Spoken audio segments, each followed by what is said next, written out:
Ito, bigay ito ng katrabaho ko. Binigay niya nung Lunes. Nakalimutan ko. Nawala sa isip ko dahil sa busy. Sayang.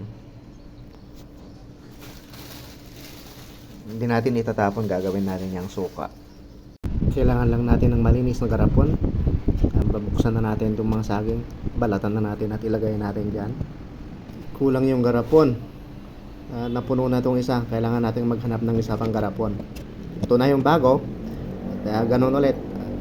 Balatan natin yung mga hindi pa nababalatan.